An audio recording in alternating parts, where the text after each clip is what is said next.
Hello and welcome. This is Cheryl. Thank you so much for joining me today. In this video, I'm going to share some die cut cards with texture, dimension, and movement. Well, two of them are going to have movement, but they're all going to have texture and dimension. This is the new Sending Hugs collection from Simon Hurley and Spellbinders. First, we have the Congrats Cat. Then we have Birthday Bear. And then the Darling Dog die. Lots of different pieces to create that texture. And for backgrounds, we have this adorable Puffy Hearts embossing folder and coordinating stencil. So I'm going to be using that in a few different ways to show some different looks. So the first card that I'm going to create is with the Congrats Cat die set. And one of the ways that I'm adding texture is for my cat, my bear, and my dog. They're all die cut out of velvet cardstock. This is Adhesive Velvet that I have gotten, that there'll be a link in the supply list, that I put on scrap pieces of cardstock first so that it gives it a little bit more stability, and then I die cut it. It die cuts just like regular cardstock, but it gives each one of those animals that really nice fuzzy texture that adds so much to them. Now, the Congrats Cat can be done in many different ways. I kept her fairly plain, but you can easily add stripes to her. There's different things that you can add to add pattern, make it look like a cat you love, that sort of thing. So I love that there's different options to it. This one also has a grad cap that I'm going to be putting on, as well as a little martini glass, if you will. So we'll be giving her a drink. And each one of those sets has two different sentiments to go with it. There is an outside banner, and then there's two different sentiments that can get inset in them. I did 2 layers for each one of them. So I did one with the solid banner for this one with the blush cardstock, and then I did one with the inset die laid in using the Raven cardstock. Now, before I go any further, I want to apologize for the glare on my glass mat. I had a new light installed in my craft space, and it's fantastic. There's a ton of light, and while we were doing it, we kept looking to see if there was going to be reflections, but what we didn't do was have the camera over top and have a direct view of it, so I didn't realize how much of a reflection there was. I hope it's not too distracting, but I do apologize for it. I'm looking at solutions, trying to figure out how to minimize that or how to eliminate it totally would be perfect. But for right now, for this video, unfortunately, it's going to be there. And I just want you to know that I am aware of it and I'm trying to figure out a solution for it. So I am gluing all of my pieces together with some Barely Art glue. I have it in a fine line bottle, so it works for all of these teeny tiny little pieces. The one thing to know though, when you're using that velvet cardstock, it does take a little bit longer for it to dry. That velvet wants to just absorb that glue, and you need to give it some time to completely dry with whatever you're gluing on top. I regularly, when I'm die cutting or when I'm assembling die cuts, will put an acrylic block on top of the pieces to hold them in place while they're drying. I find it especially helpful with this because it just holds it down right onto that velvet cardstock so that it has some really good contact for it while it's drying. And like I said, I do give it a few extra moments than I would normally do with just regular cardstock. Regular cardstock will grab a lot quicker. The velvet cardstock takes just a little bit longer than that. So you'll see every once in a while when I'm putting a die cut on the velvet that'll lift up on my finger, and that's because it doesn't really grab it. I need to make sure that it just sits there and has some good contact with that velvet and let it dry that way. So here we have the cat, and like I said, I kept her fairly plain. I do think in hindsight that she would look a lot better if she had some of the stripes or some of the spots that are available in that die set, but I wanted to not overwhelm the card, basically. So for my background, I'm using that Puffy Hearts embossing folder. I'm not using the stencil with it. I'm only using the folder with some white cardstock, and I'm keeping it really plain. I want it to just have that texture in the background. You could, if you wanted to have a patterned background, you could stencil it so that it would have colored hearts on that background. I will be doing it in some of the other cards, but not this one. For the mat around my card, I have a piece of blush cardstock here that I die cut or trimmed down to 4 inches by 5 1/4 inches. My embossed piece, I trimmed that down to 3 3/4 inches by 5 inches. So as that's drying, and especially when you're using embossing or when you're embossing cardstock, you want to make sure that you have a good amount of adhesive on the recessed areas that are going to be having good contact with that base. I will let that dry for a few moments, and then we'll start to add the pieces to it. I wanted my sentiments to pop out from the card just a little bit, so I'm using some foam tape on the back of those. The actual animal pieces, I will be gluing them flat to the card. You could use foam tape on them if you wanted them to pop out as well. But for this particular, or for these particular ones, I do have them glued straight to the base. Once I have the cat on there, and she already has her grad cap on there, I put on her glass so that she can hold it. Now, one of the ways that I love to add dimension to die cuts, especially animals, I love adding glossy accents to the eyes. It adds that dome dimension, and it just has, it's something that catches the light when you tilt the card.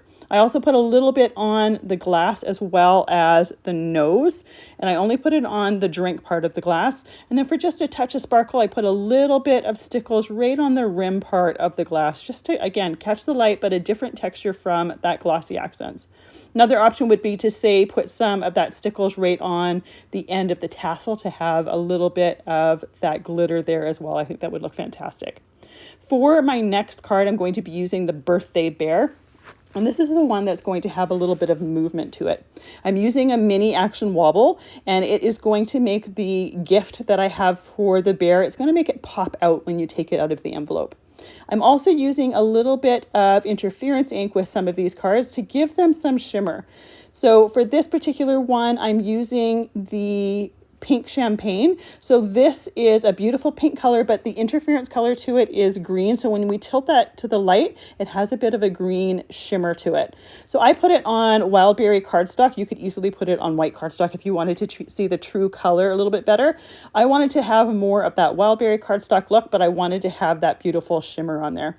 So you don't have to, often when I use the interference inks, I use them on white or black cardstock, or white or black ink with white cardstock, but you can use them on colored cardstock as well. And I did that in my clubs video. I used interference inks on colored cardstock to give them some beautiful shimmer. So another great way that you can use them. For the Birthday Bear, I did die cut him out of velvet cardstock as well. I have him done out of a dark brown, and then I have his little nose done with more of a tan color, so you can see it from the background.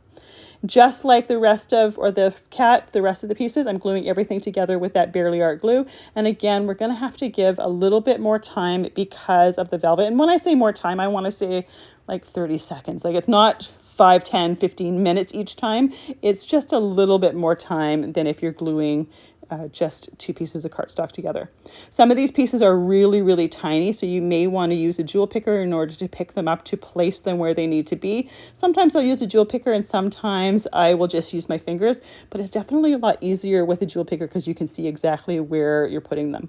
But you can see how quick and easy these pieces are to put together, and because of that liquid glue, you have that little bit of wiggle room and a little bit of shimmy time for them. That's one of the reasons why I like liquid glue. It does start to grab fairly quickly, but it gives you that little bit of wiggle room so you can make sure you have things placed perfectly before you allow it to dry. For the bow on my gift here, I just used some matte finish of Silver Treasure cardstock. This is from the Treasure cardstock pack. There are 15 sheets total, 3 sheets of 5 different textures. So I love using them regularly just to add a little bit of extra texture or a metallic touch to my cards. I chose to use the matte one because I didn't necessarily want it to take a lot of attention away from the bear and the rest of the card. I wanted it to have a little bit of a metallic touch, but I wanted it to be fairly subtle. So once I have the bow on the gift, I have my sentiment together. I put the little eyes on the bear, let that dry for a few moments, and we're ready to do our background for our card. So I put some of that interference ink on the solid part of the sentiment before gluing those 2 pieces together. So my sentiment does have some interference properties to it. So then I put the mini action wobbler on the gift, and then I set it to the side so it's ready for when I'm assembling my card. For this background, I'm using Raven cardstock. I'm using black cardstock, and I'm going to color those hearts with the interference inks. If you haven't seen any of my videos with interference inks, I have a whole playlist with them. I use them often. I absolutely love them. They're like 2 pads in one. They look one way on light or white cardstock and a completely different way on black or dark cardstock. I love to play with them with white cardstock and doing a little bit of ink blending with black or hickory smoke distress ink first so that we can get both properties, or I'll use black and white cardstock for die cuts. If you want to see more with them, I have a whole playlist. They are all in that playlist where I've used them on at least one card in the video. So for the first layer here, this stencil set has 3 different layers to it. I'm using Opal Blush. So if this was white cardstock, we would be seeing blue ink with pink interference, but because it's black cardstock, that blue goes away, it absorbs into the paper, and all we're seeing is that pink interference. Then we put on the second layer, and I put some painter's tape in the top 2 corners as well as the bottom sides so that I can make sure that I'm putting my stencil in the right spot so that it can line up with my embossing folder. For the color for this next layer, I'm using the pink champagne. So this is the one that I used on the gift and the sentiment for the last card. So on white or light cardstock, it has a pink look. And on black or dark cardstock, it has a green look to it. So that green or that pink totally absorbs into the black cardstock, and all you see is that green interference. It almost looks like green metallic ink, but it's just the interference color from the ink pad. This last color here is Tropical Paradise. So if I were to be doing this on white or light cardstock, it would be pink, and you can see that by the color that's showing up on the top of the stencil. But on the black cardstock, we're going to see like a bluey purpley color. It's really, really pretty. So these are a great way to have more inks than you really have by having these interference colors. And because of that beautiful shimmer to them, it really adds to your cards. Like I said, I love playing with them. So here is my background. I can line it up with the embossing folder. Now, the one thing when you stencil first and then emboss second, often, and I have this regularly, the paper starts to shift as it's being embossed. And I do try it the second time where I tape that cardstock in place and it doesn't really fix it. A solution for this would be to emboss first and then stencil second. I personally prefer to stencil first and emboss second. I don't like stenciling on embossed cardstock. It's just a personal preference thing. So if it being offset a little bit bothers you, then the solution, like I said, would be to emboss the cardstock first and then do your stenciling afterwards. So then you can make sure that everything is lined up. Because I have die cuts and things like that going on top of it, the background isn't the focal point. So like I said, it doesn't bother me as much as it might for some others. But I just want to warn you that that does happen if you stencil first and then emboss second. It does kind of go out of alignment as it goes through the die cutting machine. So it'll start perfect, and then as you work your way down the cardstock, it just kind of pushes that paper in the wrong spot, if you will. So once I have my background done, I have my mat there trimmed to 4 inches by 5 1/4 inches. My embossed piece trimmed to 3 3/4 inches by 5 inches. I glued down that bear, and then I put that gift down with the action wobble. Now, one way I put it down was I added some dots of the liquid glue. Because we're adhering it to the velvet, I think just the adhesive from that action wobble would eventually kind of give out and would probably fall off. So by adding some dots of the liquid glue, I know that it's going to have some more longevity to it. It's going to stay for a while. It's not going to fall off after a while because of that velvet. The last step there was I added some glossy accents to the eyes as well as the nose of the bear. For the third card here, I'm using the Darling Dog die set. Now, I absolutely love when dogs cock their head from side to side. So I thought this would be a fun one to do a pendulum card with his head so that his head would tilt side to side. Another option, and this was my original idea, is if this guy had a tail, I was going to do it with the tail so that the tail would wag. But these guys don't have a tail, and I couldn't find a suitable die to create a tail for him that I'd liked. So the option, or the second option, was to make it so his tail or his head tilted side to side. So I'm assembling him together the same way I assembled the other ones. And when I assemble these pieces, I like to lay them out on my surface. So every piece is about where it's close to where it's going to adhere to. Then I can see all of the pieces. I'm not rummaging around through a pile of die cuts trying to find a certain piece. I know I have everything. I have everything where it's supposed to go. And I just find that it does take a moment or two before assembling, but it makes the assembly process go a lot smoother. I'm doing this dog out of black and white velvet cardstock, but you could definitely do it out of browns as well. I think that would look adorable as well. I just really like the look with the black and white. And I'm going to be doing a lighter background with this, so he's going to pop off that background really nicely. So as I'm assembling things together, when I glue pieces onto the velvet cardstock, after I have a few pieces there, I will put the acrylic block on there to hold it into place. The eyebrows go underneath that dog, and I do have velvet cardstock there, but you could easily just substitute that with regular white cardstock if you wanted to. I just had it there or die cut the velvet while I was die cutting everything, but you don't necessarily need to have all of the pieces out of velvet cardstock. And I often love when there's a combination of velvet as well as regular cardstock. It just gives some varying texture to it, so it's not all the same. For the ear pieces there, those blush pieces, those light pink pieces, those are just regular cardstock, and that's to show the inside part of the ears.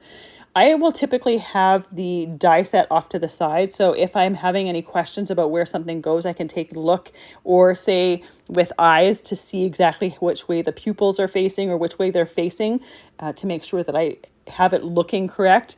I will definitely be kind of peeking and seeing what the die designers or the packaging of the die shows.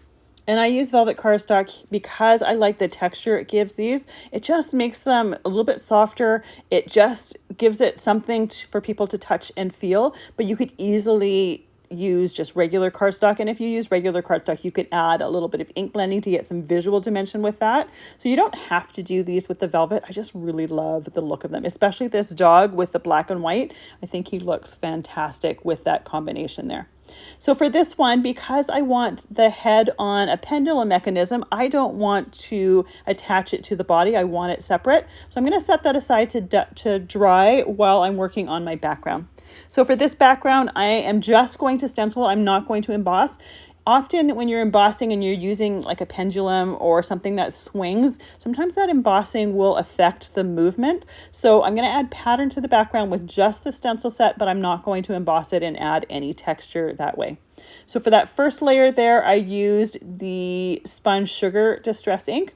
For the second layer here, I'm going to use some of the Kitsch Flamingo Distress ink.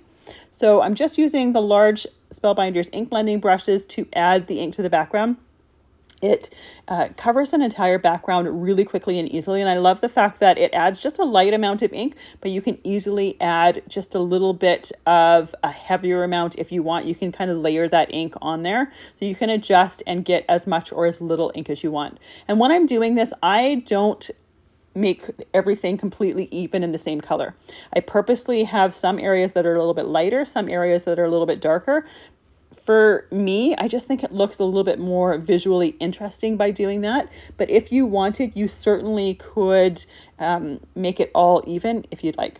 Now to add just a little bit of shimmer to the last layer of hearts here, I'm using that Tropical Paradise Interference ink. So this one has that beautiful bright pink. It's not going to change the color of those hearts too much, but when you tilt this into the light, you're going to get that shimmer and it's going to catch the light. So it's just going to add a little bit of something on that background to catch the eye when you tilt the card for the head to tilt. So here is my finished background. I'm going to do a black mat around this. It's going to tie in with the color of the dog, and that's trimmed to 4 inches by 5 1/4 inches. And then my background here, I'm trimming that to 3 3/4 inches by 5 inches. So before I start assembling anything, I want to create the mechanism for my pendulum. So I'm using a snap and slide. This is going to be renamed to Snap and Spin because of a new product coming out. But I have one of these here. I'm going to be using a little washer here for a weight for my pendulum. These are both from Pear Blossom Press. And then I'm going to use a little circle die from the Like to Move It die set. This is just the perfect size for that snap and spin. So I'm going to put it where I want it to go. I have my dog pieces laid out on the side, so I kind of have a guide as to where to put that circle die. I want it to go kind of in the middle of where that head is. I taped it in place with some Best Ever craft tape so it's not going to move on me while I'm doing that die cutting. Run it through the machine, and I have the perfect hole die cut out of the center of my background here. So the snap and spins, they just pinch together, they snap together, and it just creates a mechanism that moves. So this is something that you could use for something on your card that spins. The Like to Move It dies have a few different channel pieces that you can create. So you can create a channel for something to spin down or up or curve or whatnot. But for this, I'm just using it as something that's going to help that pendulum swing. I have a piece of scrap cardstock here that I had trimmed to 3 inches and then trimmed it to a 1/2 inch wide. I wanted it about the width of that snap and spin, as well as my little mini washer there. Once I had that done, I realized that 3 inches was a little bit too long, so I cut that down to 2.5 inches. For that length, it doesn't really matter what the length is. You just want it to be long enough so that it can swing behind your background here. I used a sticky spot to add that little mini washer to it, and then I used a little bit of embossing powder tool to take the stick away from the exposed parts of that little mini washer. Then I used a sticky spot to glue that to that snap and spin, and then always test it to make sure that everything is moving properly. When I'm doing cards like this, I am testing regularly while I'm creating, because I want to make sure that if there's an issue, I know it while I'm creating and I can fix it before everything is assembled together. I have some double thick foam pieces here. These are ones that Pear Blossom Press sent to me. They're not actually on their website. They do have double thick foam. They're out of stock at the moment, but you can also get it at Scrapbook. This foam is the perfect width. I don't have to do a double layer to it, but if you're using other foam, just make sure that it's thick enough to cover the dimension of whatever you're putting on the back, and if it's not, just do a double layer. So that's an easy solution. So these guys here are squares. I'm cutting them in 1/2 and quarters to go all the way around my piece here and making sure that that pendulum has a lot of room to swing in on that back.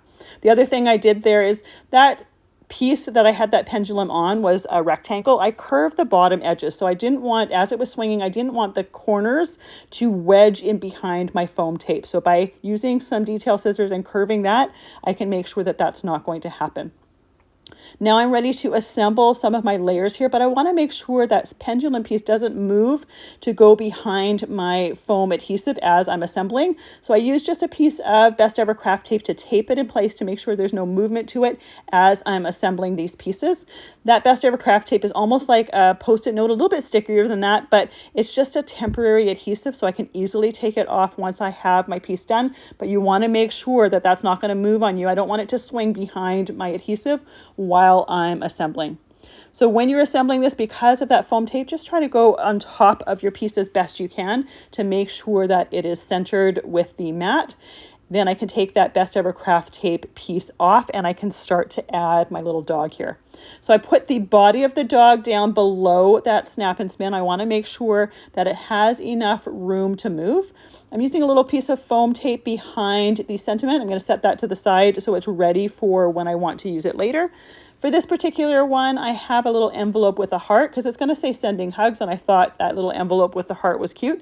There's also an option to do like a headband with little hearts coming out of it, which is adorable as well. I'm using a sticky spot to put that dog head onto that snap and spin. And you can see that originally it doesn't necessarily want to move, but once I have it moving, it works perfectly. And that, I just think it's adorable with that dog cocking its head like that. I love cards like this that have that movement to them because it kind of gives it a bit of a wow factor, but you can see that it wasn't a hard mechanism to create at all. It just took a little bit of time, but it's just a fun one to do. But you can see how easily it would be to use the same mechanism for a wagging tail. I think that would be absolutely adorable as well. So once I have everything together, I'm putting a little bit of glossy accents on the dog's eyes, nose, as well as the little metal on his collar. And then I put a little bit of stickles on the heart to give it a bit of sparkle. I'll set that aside to dry while I'm working on my last card. So I have a piece of white cardstock here, and all the white cardstock that I'm using for stenciling on is just hammer mill cardstock. For my card bases, it's classic white cardstock because I want something a little bit heavier. but I really like ink blending on the hammer mill. So this is perfect for doing my backgrounds. So I'm still working with that first layer here. I started with the Spun Sugar Distress ink, then I'm going in with the Kitsch Flamingo, and I'm just doing a little bit of shading at the bottom of the heart just to give them a little bit of visual dimension. For this particular card, I'm just doing a heart background, embossing it, and then adding a sentiment. It's going to be super, super simple, but I really love the look of the puffy hearts, and I also really love the having them embossed as well as inked, but I'm doing a combination of some different inks for this. For this second layer, I'm using Hickory Smoke Distress ink. I want to use one of the interference colors. I want to show off the properties of both colors, but by using Hickory Smoke instead of using the black soot, it's going to have a softer look to it. Sometimes when you use the black soot underneath it, it's a little bit harsh. So this is just a little bit softer, as well as the fact that I want to use the black soot with the next layer. Now, one of the things I have people ask me is if my black or my gray runs when I put the interference on. And my answer is no. And the reason it doesn't is because I leave my black as well as my gray fairly dry. So I add extra layers of it to build that up, but it dries super, super quick. So when I'm doing this, I'm not adding a lot of ink. And it dries really, really quick. So when I put that interference on, I'm ink blending on it within seconds. So it doesn't even have time to rehydrate that ink. There's also very little ink there. So it doesn't run for me. If you're having a problem with it running, you might just have your black soot or your hickory smoke pad might just be a little bit juicier than mine is. Like I said, I keep them really dry for this particular reason, because this is what I mainly use those two pads for. So I don't have a reason for them to be really wet. For the third layer here, I'm covering each one of those hearts in the black soot distress ink. Now, when I did the hickory smoke, I took a dry microfiber cloth and I wiped my stencil down before doing the interference ink. I don't want to accidentally pick up any of that hickory smoke ink and add it to my interference pad. And I'm going to do the same thing when I'm doing this layer here. So I have all of my hearts covered with that black soot ink. I'm using that dry microfiber cloth, taking off as much of that black soot, the extra excess that's on the stencil, as I can. And now I'm going to go in with the opal blush.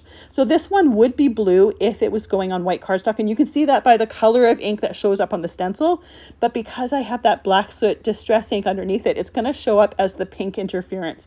So we're going to see some pink metallic hearts here. So it's just one of the ways that these pads are like magic pads, and I often call them that because just the way they work is completely different from other pads that I've used. So I have that whole background there done. I'm going to line it up with my stencil. And again, it is going to get a little bit off as it goes through my die cutting machine. To avoid that, if that's something that's going to bother you, do your embossing first and then your stenciling second.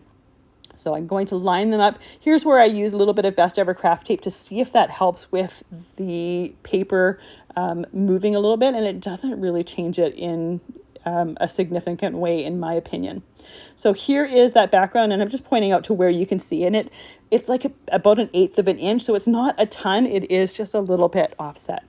So I have a black mat for this, and I'm trimming that to 4 inches by 5 1/4 inches. I'm trimming my embossed piece to 3 3/4 inches by 5 inches. And I typically, especially when doing the embossing after the stenciling, if it's offset, I'll cut more off of the offset side than off of the side where it started, where it's all lined up perfectly. For the sentiment for this, I'm using one from the Darling Dog die set. This one says, "I love you." The other one said "sending hugs." So I'm going to do this one here with black. My black mat here, I'm going to cut that sentiment right out of the center of it. It's going to be covered with the puffy hearts background anyways, so you're never going to know something was cut out of there. It's just a great way to stretch your cardstock a little bit, especially specialty cardstocks. They're a little bit more costly, and it's a great way to get some more pieces out of them without using more cardstock. For the background of this, I'm just using the solid die. I'm cutting some white cardstock. I'm going to do some interference inks on this so that it coordinates with the interference inks on the heart. So I'm cutting out that solid piece. I'm going to use a little bit of Hickory Smoke Distress ink on the bottom. And when I do this, you can see how dry my pad really is. I have to dip that brush into my pad so many times to add just that touch of the hickory smoke at the bottom there. And I'm pressing fairly heavy or fairly hard with that brush. But because my pad is so dry, it does take a little bit more than if my pad was juicy. But again, I have a little bit more control over the ink by having that pad a little bit drier. Then I'm going to go over top of it with the Tropical Paradise Interference ink. So that's going to echo one of the layers of the colors I have on my background. And you're going to see the ombre as well as the interference for that sentiment for the background there. I can glue this matte onto the background of my A2 card base here. And then I'm going to glue my embossed heart piece on there.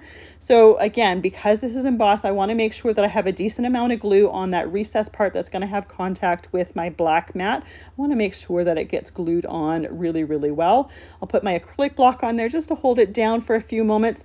Now this sentiment, I didn't add foam behind it because we already have that dimension from those hearts. So I just glued that flat onto that background.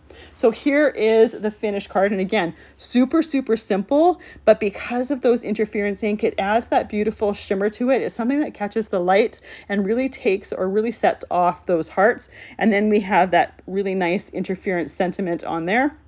Then we have our Sending Hugs dog with his pendulum head that tilts. I just love that. I think it's so cute and so perfect for a dog card. And clearly I can't stop playing with it because I keep tilting it back and forth. I also love the way the glossy accents add that glossy dimension to both the nose as well as the eyes. It just gives it a little bit more, like it just adds something to it that you don't have from plain cardstock. Then we have our birthday bear with the Action Wobble gift. So this is going to go nice and flat for in an envelope, and once you take it out of the envelope, it will completely pop up. That bear also has an option for a birthday hat that you can add as well, which would be a great addition. I didn't put it on that card. Then we have our little congrats cat, and it's once you see the other ones that I realized how plain the cat is. So if you wanted to add more to it, add some of the spots and stripes. Thank you so much for joining me today. I really appreciate the time that you spend with me. I hope you have a fantastic day.